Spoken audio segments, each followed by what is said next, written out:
लेकिन बड़ी और अहम खबर इस बीच ये है कि एलजी दफ्तर जा रही हैं रेखा गुप्ता दावा पेश करने के लिए। जैसा कि आपसे थोड़ी देर पहले रविशंकर प्रसाद ने ऐलान भी किया था और एलजी हाउस जाकर के सरकार बनाने का दावा पेश करेगी। कल सरकार बन जाएगी।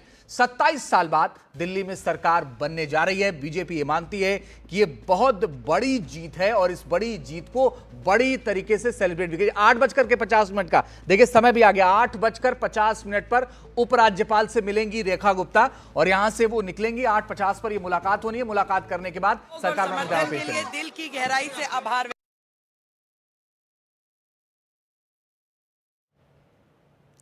तो रेखा गुप्ता बात कर रही थी लेकिन तकनीकी वजहों से उनकी आवाज नहीं आ रही है, लेकिन उन्होंने कहा कि दिल की गहराइयों से धन्यवाद और उन्होंने खासतौर पर पार्टी के शीर्ष नेतृत्व का धन्यवाद किया क्योंकि सबसे जरूरी ये था उनके लिए कि कैसे मुख्यमंत्री चुना जाना है, क्या होना है, सारे समीकरण इस वक्त।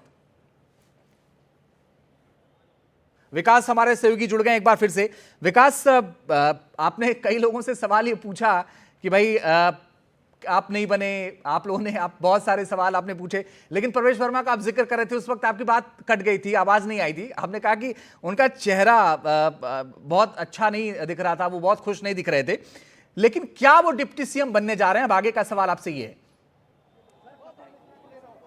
जी हाँ, बिल्कुल बनने जा रहे हैं। देखिए, उप मुख्यमंत्री उनको बनाया जाएगा। जब हमने उनसे बात की तो उन्होंने कहा फैसला अच्छा है, लेकिन चेहरे के जो भाव थे वो सपाट थे। उसमें वो चूंकि ये मान के चल रहे थे कि पार्टी उनको अरविंद केजरीवाल को हराने के बाद और बड़े जाट नेता के तौर पर प्रोजेक्ट करेगी, दिल्ली का मुख्यमंत्री बनने का मौका दे सकती है। लेकिन ये फैसला पार्टी ने नहीं लिया और इसलिए उनके चेहरे के भाव सपाट थे और उन्होंने फैसले का स्वागत जरूर किया, लेकिन खुशी नहीं दिखाई दे रही थी उनके चेहरे पर। मुख्यमंत्री उप मुख्यमंत्री होता है, मुख्यमंत्री मुख्यमंत्री होता है, ये बात राजनीति में रहने वाले लोग अच्छे से समझते हैं।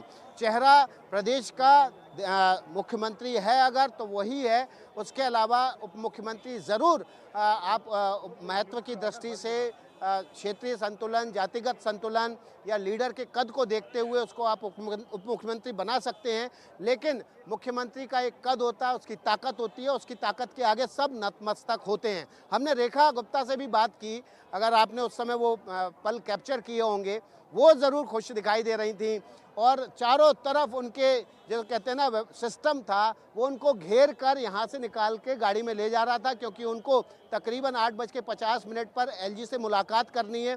इस दौरान वो बीजेपी के प्रदेश अध्यक्ष वीरेंद्र सचदेवा साथ में होंगे, जो विधायक द्वारा चुने गए उनके नेता का जो पत्र है वो सौंपेंगे एलजी को और एलजी को के सामने सरकार बनाने का दावा पेश करेंगे। तो ये औपचारिक प्रक्रिया है। विधायक दल का नेता चुना जाता है, उसके बाद पार्टी अध्यक्ष विधायक दल का नेता उस पत्र को लेकर लेफ्टिनेंट गवर्नर के पास जाते हैं ताकि वो औपचारिक रूप से जो शपथ ग्रहण समारोह है उसकी तिथि बता सके। तो यहीं पर लेफ्टिनेंट गवर्नर की तरफ से औपचारिक रूप से कल 12:30 बजे का समय और तारीख मुख्यमंत्री को बताया जाएगा, भावी मुख्यमंत्री रेखा गुप्ता को बताया जाएगा कि कल आपको वहां पर मंत्रिमंडल के साथ शपथ लेनी है और इस दौरान एलजी को वो उन तमाम मंत्रिमंडल के सहयोगियों की भी सूची सौंपेंगी जो उनके साथ संभावित तौर पर कल मंत्री पद की शपथ ले सकते हैं। तो कुछ ही देर में ये औपचारिक जो प्रक्रिया है ये पूरी होगी।